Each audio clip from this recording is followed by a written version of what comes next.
Yeah, okay, time to live free. Plenty goals I'm achieving. Some real life topics and talking financial freedom. Mindset, soul and love, everything in between. This is Freedom Podcast. Tune in, live free. Hey, got my mindset right and I got the drive. Planning one day, no more job, no more 9 to 5. Love, money, mind. Love, money, mind. This is Freedom. Tune in, cause it's going down. Woo!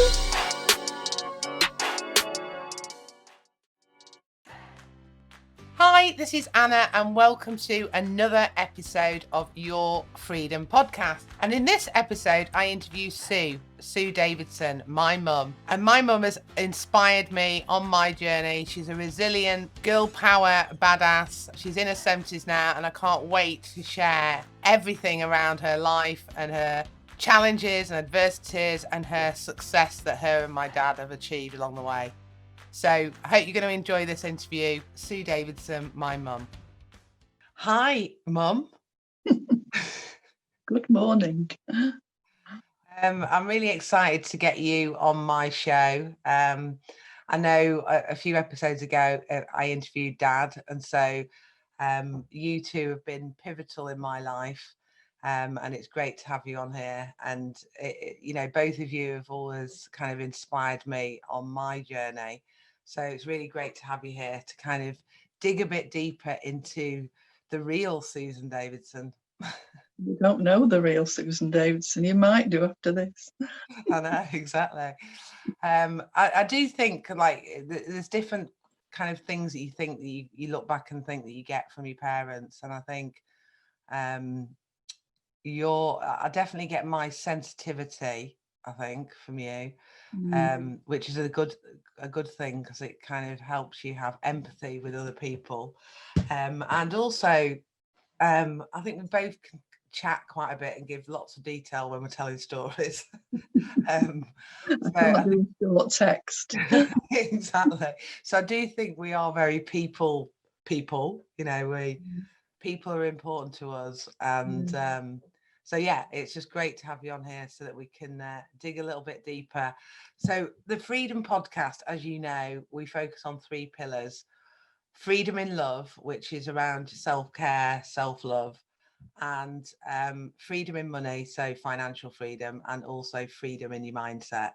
And so because I think that those are the 3 things that have given me sort of equilibrium in my life. There's other things around it as well, but those have been the 3 things.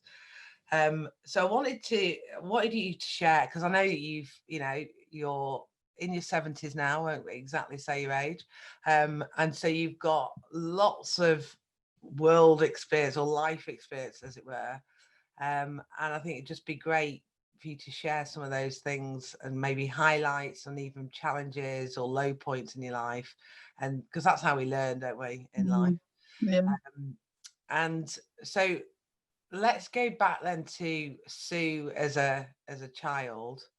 Tell us a little bit about Well, I was a very quiet, shy girl, very quiet for years. I went to school when I was probably about 5. And I was very close to my mother, so she had to walk me to school and she had to come back at lunchtime and walk me home. And it was a good walk. It was, half an hour. I'd hardly any time at home, then she'd walk me back. I was so scared to be away from her. So, and I was picked on. I suppose you call it bullying now, but there wasn't bullying it when I was at school, but it's carried on, doesn't it? I was picked on. And my plaits had long plaits. My plaits used to be pulled, so I'd be crying. And then I wouldn't say my name to the teacher, which is very strange. I wouldn't used to say the register. Susan Davidson, I couldn't say, yes, Miss Holmes. So she made me get up and go down the classroom to her desk and say it in her ear, like whisper, which really was, worse than a way making a show of myself, really. But that's what I did for some months until I got more confident, I think.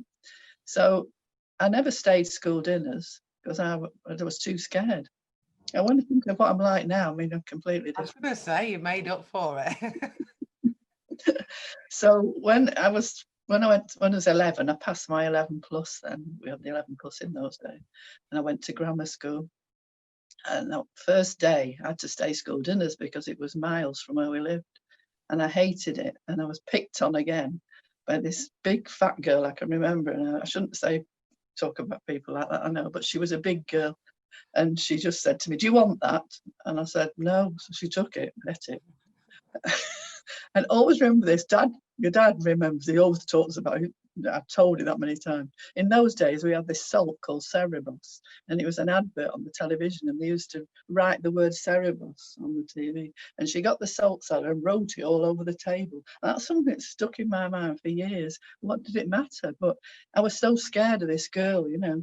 So I came home and said, "I don't want to stay anymore." And Mum said, "Well, you'll have to, because it's too far. I can't walk, you know, that way." So we came to an agreement I could get the bus home at lunchtime, and I had about 10 minutes in the house for a quick sandwich, and then I went back on the bus.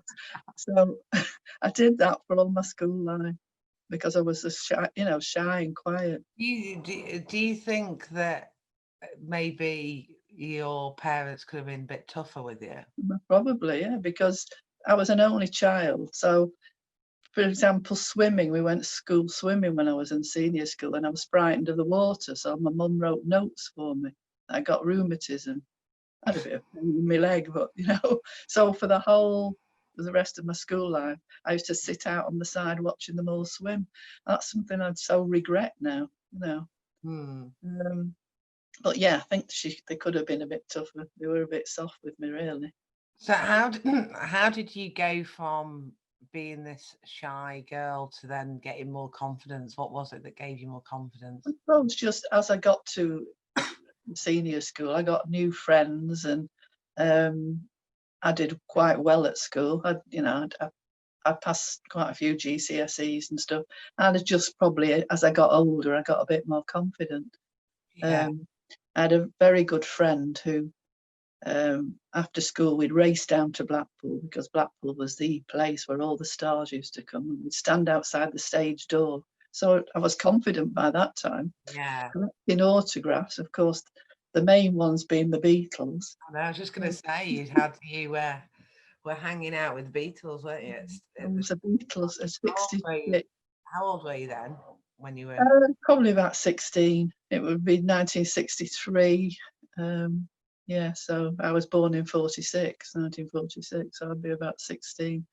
And I remember concerts at school. You know, they played Beatles music in the school hall at lunchtime, and we all screamed our head. I was one of these screamers, you know. You see on television now.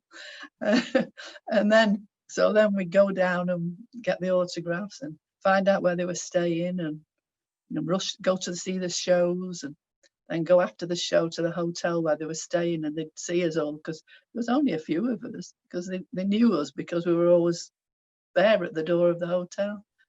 Big hotel in Blackpool called the Imperial, where Margaret Thatcher used to stay. It's a big hotel when it was conference time. And they'd say, "Hello, girls," when we came in, you know, right at the autographs. I had my little brownie camera, and I took photographs of them and all that. I mean, can you imagine that, with such a Take That or somebody like that trying to get up close to them? And you know, there was. Is that because there wasn't as many people in the concert? Oh yeah, it was full. Because there was a horrible. Wasn't it been as big as they are now, though? Oh, I'm sure it was, because there was a man who used to have a big chain wrapped around his hand, and if you went to try to get down to the front, to the stage, he'd throw, you know, trying to attack you with this big chain to keep you back. Yeah. So, but nobody could know where they were. I don't know. We found out where they were staying because we sort of, before the concert ended, we were out of the theatre, dashing down the promenade to the hotel, and there was just a group of us we got to know. So that's how I got all the autographs. That's like persistence, isn't it, to get what you wanted? Really, people used to laugh at me. You know, friends of my parents used to say, "You're Susan. She's always going to the stage door and always going to see the Beatles." Make fun of me, you know. But really, looking back, I had the last laugh, because not many people sort of met up with the Beatles. Can say that now. You know, I've got pictures with John Lennon. Yeah, so you had a picture of John Lennon, did you say? Yeah. And Ringo Starr, yeah. Anyone else There was Well, lots of celebrity stars. great name dropping. That was Cliff Richard. I was a big fan of Cliff Richard. I had loads of photos I took. He used to stay in St Anne's and for the season. He used to come for the whole summer season, you know, and be on for like 3 months or something like that in Blackpool, because there was thousands of people who used to come to Blackpool to see shows. For instance, Bobby Ball's just died. There was Cannon and Ball and Little and Large. And I read recently that when they were on at the Opera House, which is like 3,000 seats, I think, they were on twice nightly in the summer, and they filled it. So that's 6,000 people every night for a week going to see their shows. I mean, that would not happen now. You know, people go to big arenas to see music concerts, but not to see comedians. And so Blackpool was a buzzy place then, very popular. People didn't go abroad. I did go abroad when I was probably about 17, I think. I went to Mallorca with a friend, so that was something really different, you know. Yeah. Foreign holidays were not even thought about. So yeah, I suppose in my teens I came out of my shell and had a good time, really. You know. It sounds like it. So what was your first like job when you could then moved into kind of like work? Yes, well, I did have lots of holiday jobs because again, Blackpool, you could get, you know, we went round knocking on hotel doors, small hotels, what we call boarding houses, saying, have you got any work? When we were like about 14, like Jacob could do now, really. And so they'd say, yeah, you can wash up and all that. So we worked in a hotel, and I worked in one till I was probably I was working full time, and they still pleaded with me to go at weekends because I'd worked for them that long. Just waiting on tables, filling the water jugs up, taking the dinners in, because everybody came to Blackpool and had dinner, you know, in the hotel. And they were from the northeast, and they were very good cooks, so they taught me a lot of things. You know, my Yorkshire pudding recipe came from them. So I worked there all the holidays. I also worked for a big cafe in Blackpool, excuse me, 1 year. That was hard work, very hard work. They gave us all the bad jobs to do, you know. I always remember I had to take all the cutlery out of the dishwashers, and that was my permanent job. You can imagine, all day long. And I was burning my hands as they were so hot when you were getting them out, and the woman telling me to hurry up because people were waiting for knives and forks. So I've done all sorts of different jobs like that, you would say a good experience. But then my main job, when I was 16, I left school. There was no thought of going to university. Nobody I know ever went to university. One of my friends stayed on till the sixth form and got a better job, you know, a good job in London. But we just left school at 16, and there was loads of jobs. So I went in the civil service, which was, everybody in those days, it was a very good job because it was a job for life, and you got a good pension. Yeah. And I worked at Premium Bonds, and I was there for 8 years. Unfortunately, I didn't get a good pension because when I had Sarah, I left early because I'd got high blood pressure and things. So the welfare officer came to see me, and I had to sign something to sort of leave early, and I signed my rights away to my pension, and I've got a penny. So all the money that I've ever made, I've made myself. I've never, you know, I know people that have got the pension from the Premium Bonds and for life. I didn't. Yeah. So So you left when you had children? Sarah, I left in 1971, early 71, yeah. So I was there I was there 8 years. I'm trying to work that out. I thought I was there 8 years. I must have gone there about 63. I can't remember now, but I thought I was there 8 years.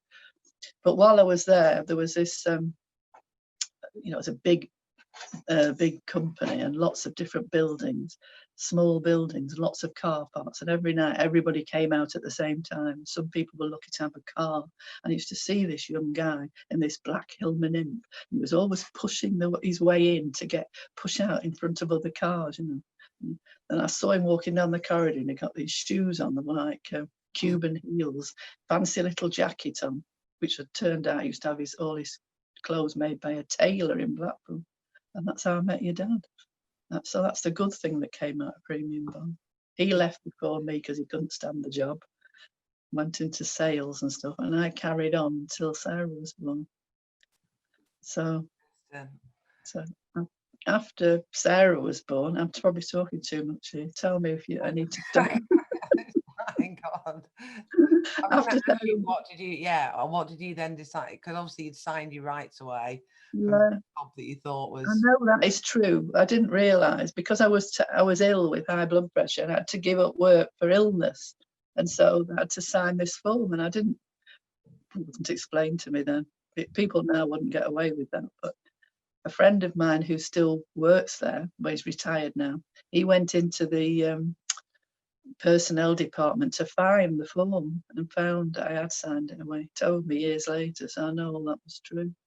So anyway, I was at home with a young baby and I was getting a bit bored with life. She was 9 months old and I was looking for something to do work-wise. And your dad said, well, why don't you have a market stall? I've seen these markets when I go around, because he was going around the north of England as a salesman. So that's how I started. I went to Preston, got a stall for about 2 a day. I went 2 or 3 days a week. But you had to just wait for a stall to come. You didn't have one that you were on all the time. And I decided to sell cosmetics. My dad found a place in Manchester where I could get all these cheap cosmetics, good quality, Max Factor and all ends of ranges. So I used to go to Manchester, get all the stuff. And then I went to Fleetwood Market. And the same happened there. I had to queue up and wait for a stall every day. And if somebody doesn't turn up, you can have a stall. Sometimes it was outside in the cold, wind and rain. And then eventually they gave me a permanent stall. So I was there till 1984, quite a few years. Yeah, I remember loving it. I remember going up. It must have been the holidays or whatever. Used to help me sell behind the counter, and then used to go to the joke shop and come back with all these jokes. I remember you going to a joke shop coming back. I just remember, like, really, I that probably gave me the first taste of sales, I think. Yeah. I really enjoyed, like, being behind the stall and you had a little pinny on to put your money in. And then what happened with coaches used to come in from Blackpool. Hundreds of people, suddenly the coaches had arrived and all these people used to pour in. I mean, markets are everywhere now, it's not like that, but seemed to be queuing up, grabbing these things on my stall, and it was all cash, so it was a good little business. It's interesting because now, speaking to people who are importing products and selling them on Amazon, I always talk about how the concept of buying and selling has always been around. Obviously, for years ago, it was, mainly offline, and we've seen a big shift this year with everything moving online. But, you basically, whether you import products from another country or you go to a wholesaler in this country, you're buying a product that that you can retail it at a higher price. With Amazon, obviously, you have different fees for selling on their website, but it's similar to if you were selling in a traditional market stall, because you would have had to have paid something to have that stall. There would have been costs involved. It was very low compared to a shop, but but you're basically buying and selling, buying at a certain price and selling for more for profit. Which it just kind of confirms my kind of, basically it's always been around. It's not like a new concept, is it? But I've leapfrogged forward to that, because when I was, just when I met your dad, and then we decided to get married, and I was 21 when I got married, so he was 22, and all the plans were made. And when I was 11, my mum was taken ill, and it turned out she had cancer. So my dad and I used to take her to Manchester. In those days, to have like radiotherapy for cancer, you had to go a long way. She couldn't go to the local hospital. We used to have to leave her there for the week while she had this treatment, and then go and see her and take her out for the day and all that. It was just me and my dad. And I got very moody, and I remember that I was not very nice to my dad. It was obviously because I'm missing my mum, who was the one that was always with me. you know, taking me to school and all that. When you were, when did she get diagnosed? When I was 11, so that would be, what was it, 1965. Maybe that was like the pivotal moment for you to get more confident. Yeah, maybe it was. Because I remember one of my teachers, a male teacher I really liked, Mr. Williams, having a real go at me. My dad had obviously been into school and told me off and said that my father was upset, and I got to think of my mother and not myself, and I would just pull myself together. I was 11. I remember that, very stuck in my mind. So maybe that I did do that. But I mean, we lived quite a while after that. And then I met, as I say, I met your dad, and we made the plans to get married. And then about a month or two before we were getting married, it flared up again, and it was Hodgkin's disease, which I didn't know that at the time before, which is like a cancer of the blood. And she was taken into hospital, and we were getting married, and they told her that if a temperature dropped, she could come to the wedding. But of course, it went up because she got herself in a bit of a state. So she was in hospital when me, you know, and I got married. An only child, daughter that you're devoted to. Can you imagine? Can't be at the wedding. So we went to the hospital, myself and your dad and the bridesmaids, all in our gowns, you know, walked in, and she's saying, "Don't get yourself upset," and I'm crying, and we've got lovely photos. I don't think you've ever seen those in the wedding album. Yeah, no, I think I have seen. Sat next to her. And so anyway, 3 months later, she died. So that's been a big, you know, part of my life, being without a mother. Although I'm independent, imagine just getting married. You need your mum to be there to help you. How old were you when you got married? 21. Yeah. And then Sarah was born. So Sarah and you born 4 years later. Never had that other grandma. She lost out that she never, you know, my mother never saw you or helped in bringing you up. But your dad's granny took her part in a way. She was very good to me. She, you know, she looked after you. And like, she's very homely, as you remember, very homely lady. And when I was working at the market, she'd look after you and things. So she took a place, really.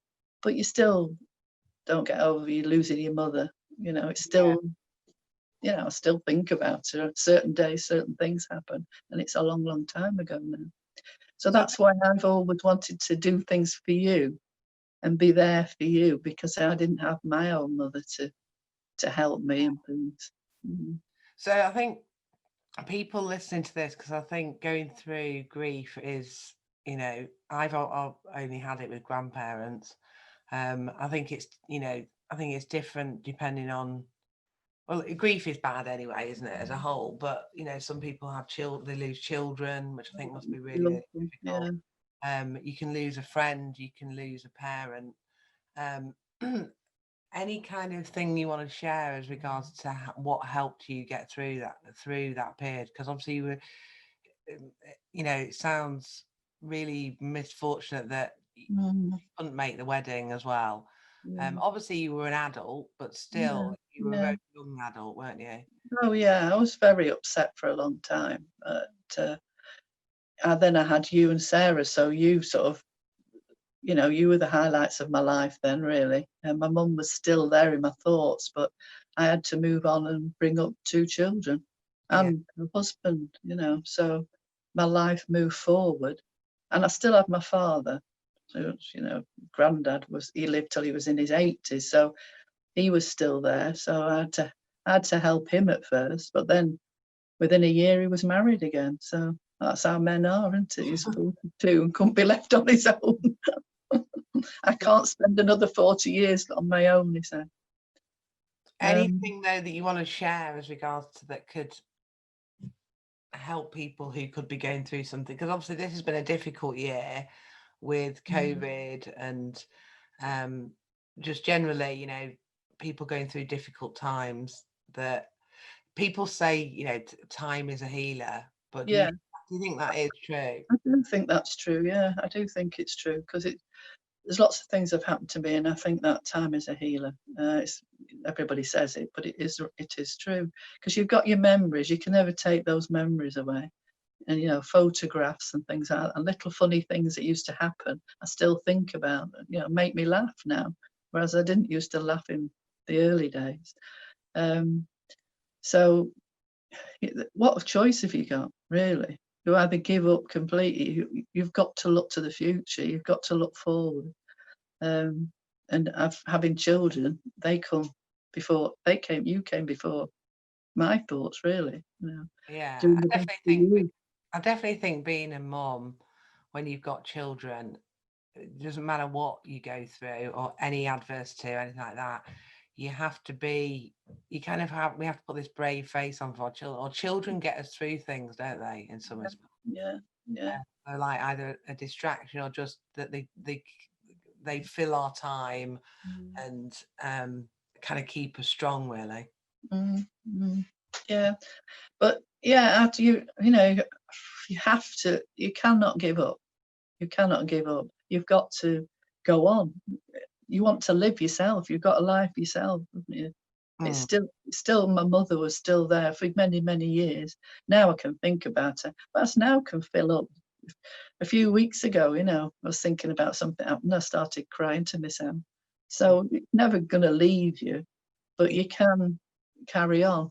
I think also times have changed, haven't they? That nowadays people respect people that are going through a grieving process and say, you know, take your time, let it out, sort of thing, and get the help you need. Whereas I always get that impression that in the olden days, as Ruben always says to me, that it was kind of more of that get on with it type of attitude, really.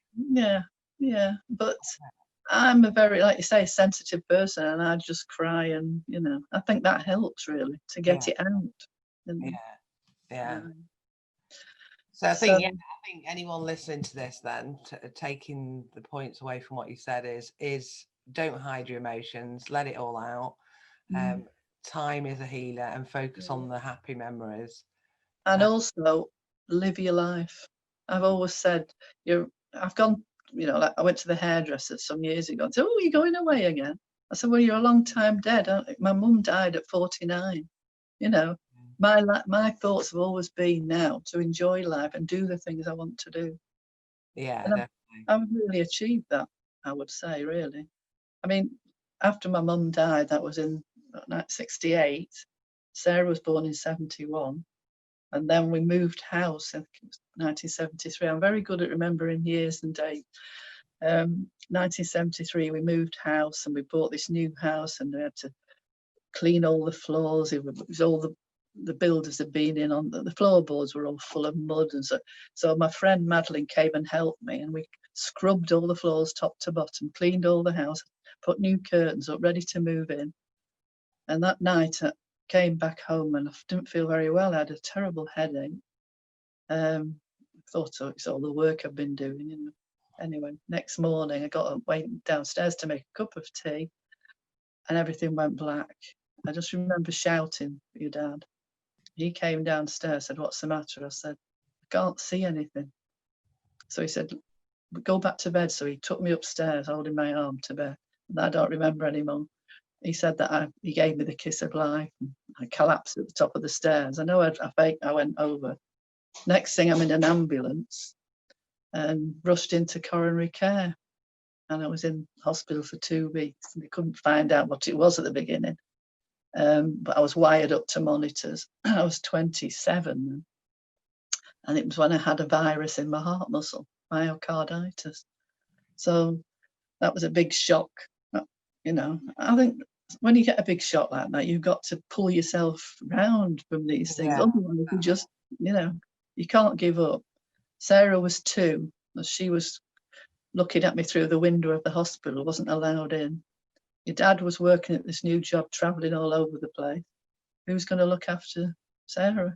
So Granny came into the fore again. She went to stay with Granny. And Sarah probably doesn't remember that, being only 2. Yeah. but I was very scared. I must remember. You probably were really scared, especially with everything that your mum had gone through, or watching your mum would go through, that you were thinking that you didn't, you obviously had a child and you didn't want, you're worried about what this means and what could happen. What would happen for the rest of my life. People were coming in saying, in the ward, delivering things and bringing meals. Oh, you're young to be in here. We're all people in the 60s and 70s who had heart attacks.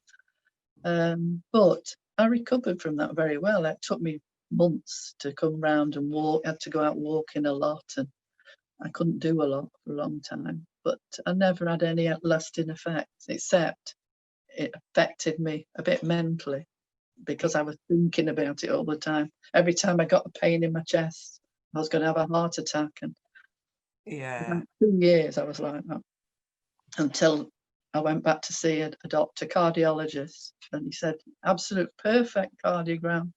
And your dad said, well, why does she keep getting all these pains? And he went, that sticks in my mind. That was it. I thought I got to stop this. That links in with what we talk about on this podcast as regards to, like, your subconscious. Well, you've got your conscious mind and your subconscious mind, and your subconscious, I think, is so powerful. You like you say, I call it Fred in the head. It's if you've got worries and things that concern you, you can they can really blow out of all proportion, really, sometimes. So I think we've all had that. Always a pain in the chest. I was getting a choking feeling and all that, And there's nothing wrong with me. But when somebody does that, a doctor, and looks at your father and goes, but it's understandable, having gone through what you went through. And I said, I would like another child. I mean, can I have another child? He said, you're fitting well now. When you came into hospital, your cardiograph was like an 80-year-old. Now you're back to normal. So then you were born about 2 years later. So, and fairly fit really now. So I've lived all those years, 50 odd years since that incident. So if we kind of like summarize where we're at, then, in your 20s, you had two pivotal moments, like mum passing away and your health being flashed before your eyes, really. So going into your 30s, then, what changes did you put? You were saying that you wanted to embrace life and do all the things you wanted to do. What did you start putting in place to live your life? Well, we went on holidays and things, and camping and all that kind of thing. Did I do when I left? Well, I had the market after that, and I said I had the market till I was probably in my 40s, I think. Mid 40s. So I did that, like, work for myself, really, because that I've leaped backwards really from what we were talking about. So I had the market store, and then your dad decided he would work for himself and set up his own business, and I started working for him. I worked for him for 20 odd years. So we had, since all those bad things that happened, we've had a good life, really. Financially, we haven't really had any worries. There was once when your father was made redundant when he was in his 20s for about a month, and I was horrified how we're going to manage. But apart from that, but we've worked hard. Both of us have worked hard. I've worked since I was 14, really, on and on. I think that's one thing that I've taken away from you, that you've worked damn hard to get what you. I was never been given any money or anything. All I've had to earn. And when I was born, in those days, it was just after the war, so we were in rooms. We stayed in.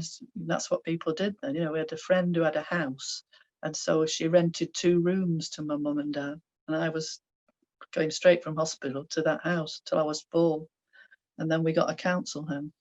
So I was in that council house. So I was in my 20ish till we got married. So I didn't have much in those days, but I never suffered from anything financially. My parents were hard up, but we didn't starve.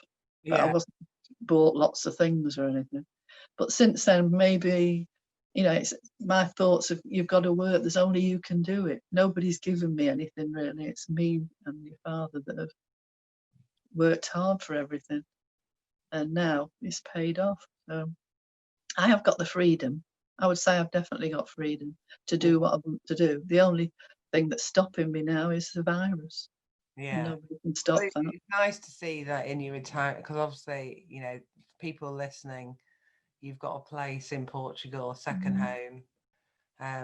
This last year, you've not been able to go as many times you wanted to. You did your one trip, didn't you? But yeah. I ask everybody on this podcast, what does freedom mean to you? What does freedom mean to Sue Davidson? It does mean that I've been able to do what I want to do and go where I want to go. And I don't say I'm a rich woman, but I'm not, you know, if I want to do something, I've got the money to do it within reason. And that's the freedom, really.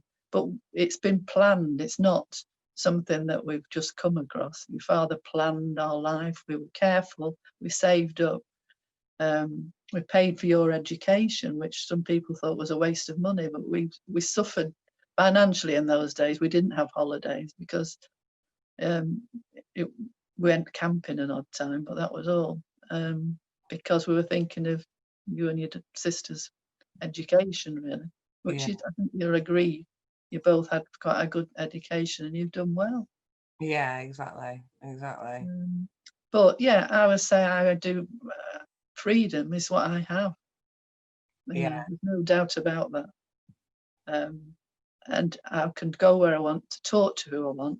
Don't let anybody talk to me in a bad way. I won't put up with that now. That little quiet, shy girl has developed into a strong woman. Well, that's what I was going to kind of maybe to round things up. I was going to ask you, because obviously you know that I am on a mission to sort of inspire women, because I find that a lot of women, I think as women, especially mums, you want it all, you know, especially nowadays, women are wanting to be more independent. Many years ago, women were happy to not work and stay at home with the children. Generally speaking, not everyone, but a lot more people want their own income, and we kind of want it all. We want to be able to be a good mom. We want to have our own independence, and also be equal to men and stuff. And you know, you've always been a strong woman, and having had these adversities along the way, you've kind of grabbed life with both hands and gone for what you wanted. And it's nice to see you living out your dream now, and being, you know, okay, without COVID going on, but generally you know, like you say, you've got freedom in your life.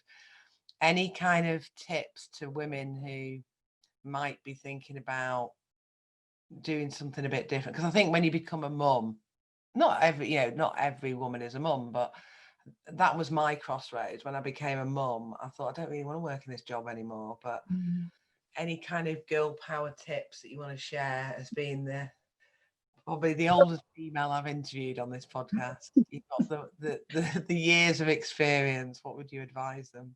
Well, I remember feeling bored at home after Sarah was 9 months old, which is, you know, not good, really. You've got a young child, why shouldn't you be bored? A lot of my friends didn't go back to work, and I was itching for something to do. And that's when, you know, the market stall venture started, you know, and that was good. It brought, well, a bit of money in, but a lot of fun, you know, going to Manchester, buying stock. It was completely different from anything I've ever done. So I would say, think of something that you can do. We had to think, what is there, you know? And your father was saying, there's people on market stalls. What can we sell? Oh, what about, and I said cosmetics, and he said, well, I've seen someone, you know, we could find out. But he had to do the homework. He found out because he was traveling all over where to go and buy stuff.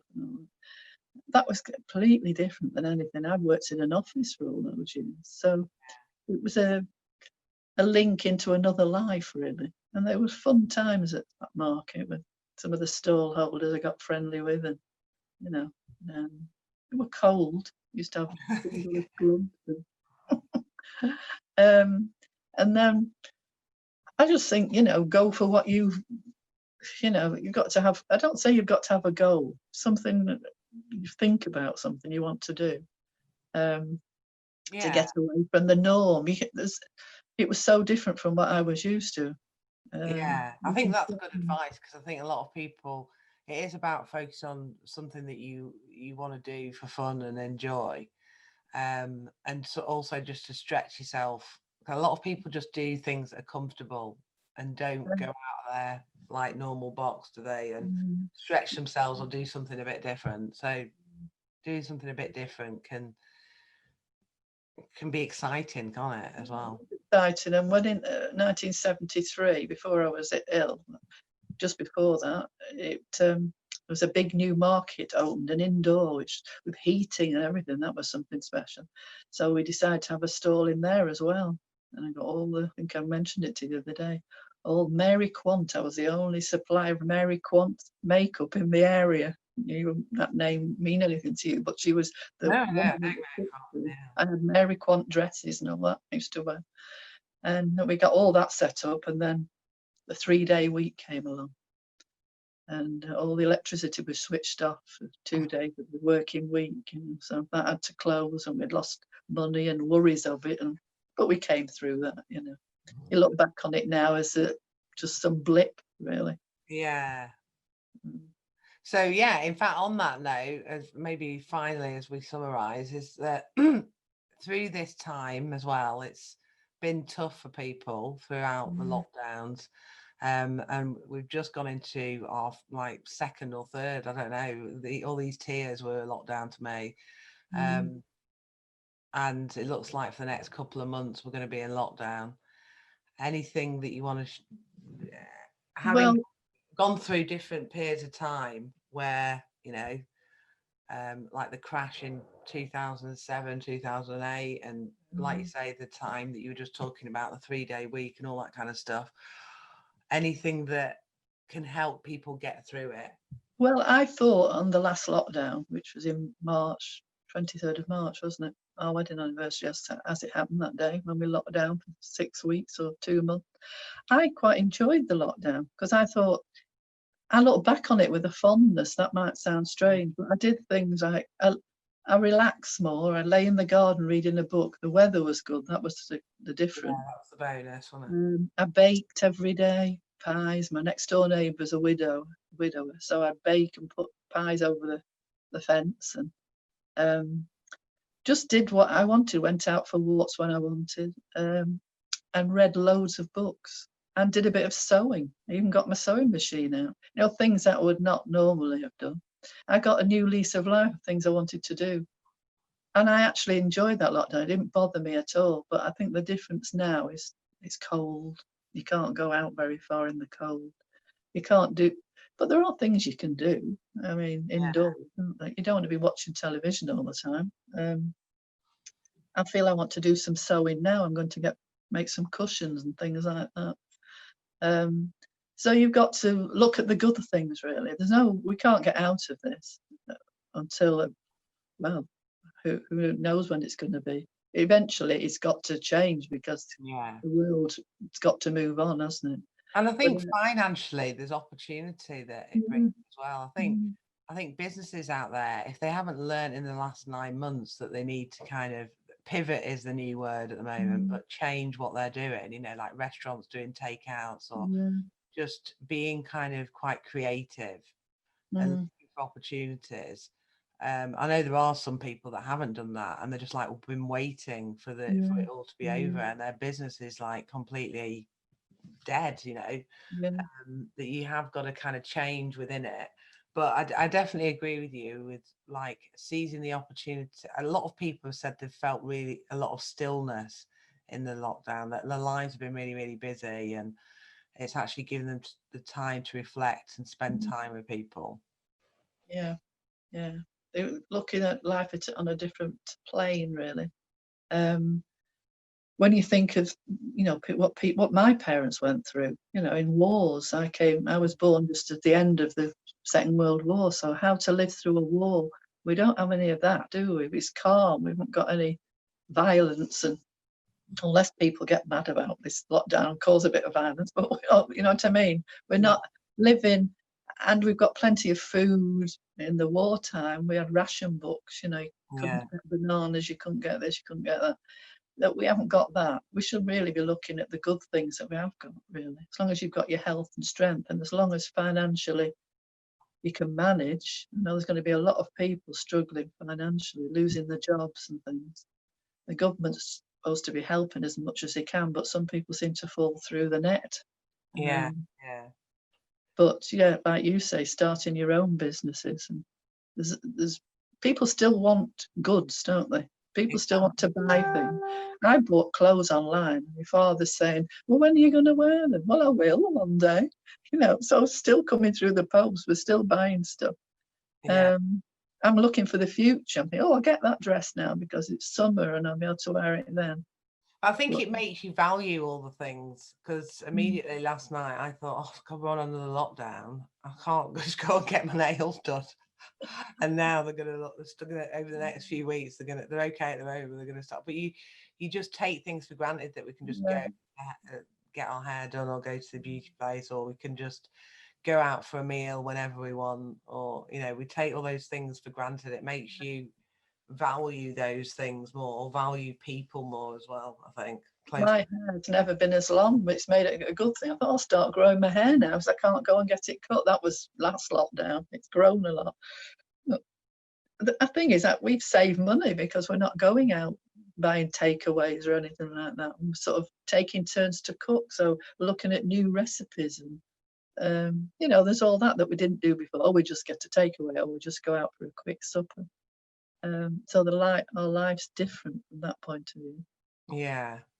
So I think well, as I say, I did look back on with a fondness, and I think I'm going to do the same now. I've got to do, because otherwise you know, Exactly. you're getting very down about it. Yeah. I've had days when I've cried a bit. Your father doesn't know what's the matter with me, and I said, I don't know what's the matter. I'm just fed up. I want to go to places that I can't go, but that's all. You know, health-wise, touch wood, I'm okay. I should be grateful for that. Yeah, exactly. Well, big thank you for sharing everything that you've shared today on this episode, because I think, you know, you're a strong, badass woman who bionic woman. Yeah, the bionic woman, as you're usually known. You know, you've got through some challenging times that a lot of other people may have got. I know you did get affected by, but you've got through them, and I think that resilience, or that determination to seek happiness and freedom has kind of pushed you through those times. And then, you know, going through something like a lockdown really seems a doddle, doesn't it, compared to some of those tough times. It does, when you think about, you know, things much worse. Yeah, exactly. So really appreciate you sharing everything. If there's any final thoughts, anything that you wanted to share that you feel that you haven't as yet, let us know before we close. But really do appreciate your time. I know you've written some notes. I think I've more or less covered everything, really. Yeah. Brilliant. Well, thanks ever so much for sharing. Okay, sorry, I'm butting in. What would I say? How would I describe it? It's not a saying, but it's something that I think of, and I have it on a few social media areas, is always be up and doing, or you'll soon be down and done. Oh, I like that. I saw that on something on I don't know, it's in a plate or something somewhere years ago. And that's true. It's a little bit old-fashioned words, but always be up and doing, or you'll soon be down and done. That's, you know, if you don't keep going, you just sit about and exactly go downhill. Definitely. Love it. Love that quote. Really good. Well, thanks again. Inspiring stuff. And the only other thing I was going to ask you was, I know you've always done a lot of charitable work and helped other people, and I know you also help the local surgery and things like that. Is there any charity or any organisation that you wanted to share to people, that you wanted to kind of give them a bit of a mention for people who can go and check them out and maybe give a donation? Right. Well, I do donate myself regularly, monthly, to certain charities. So, and they're the big charities, really, like cancer research, the lifeboat. I think that's a very important charity. Yeah. We all need that. We live on an island, and especially this year, they've been called out here in, the Blackpool area so much, with people coming over, sunning themselves, who've not used to water. And unfortunately, some young people have died. And also the Heart Foundation. But those are big charities. I haven't really got like a small one that I can say, look at this, because there's so many people that do need money, aren't there? Smaller charities. Yeah. But those are the three that I regularly donate to. And then if something pops up I like the look of, there was a young boy who did some walking, and he had problems with his feet. He couldn't walk. I don't know what his condition was. And he walked on the fells last year. So I sent an extra donation to him. How he got he was only about 10. He couldn't put his feet on the ground. He was dragging them on, crutches. And he did this, and I've seen one or two like that. I've sent an extra check off and things, but there's nothing at the moment I can say apart from what I already donate to. Yeah, those are good. I just thought I'd ask you if there's any charities. I think the lifeboat, like you say, is a good one. Yeah. So yeah, they're all volunteers. That people just go out, and I'm on their website, on their Facebook site, and today I've got something. They've gone out. Somebody's in difficulty in the water, or there's some vulnerable person, they always say. So I think that people are walking into the water to try and end their lives. They're having to go and rescue them. That's so without those men. Yeah, exactly. Volunteering. It's not like some of the other charities. They need money, but they've got people who are paid to work within the, research departments and things. But this is a purely volunteers. Brilliant. Great stuff. Well, thanks for mentioning those, and thanks again. Lovely quote, and thanks for your time for sharing this. And we'll put some of those links in the comments section as well for everyone to check out. But thanks for your time. Thanks for sharing some really good stuff with everyone. Okay, love. All right. Thanks. Bye. Okay, bye. Hey, thank you for listening. Hope you had a blast. Here to elevate your life. It's the Freedom Podcast. Love, money, mind. Love, money, mind. Wanna see you all win. Wanna see you all shine. Just make sure that you subscribe. Bringing good vibes. Join the Facebook group. Now it's time to change your life. Hope you come back. Right now is the chance. This is an experience. It's the Freedom Podcast. Hey.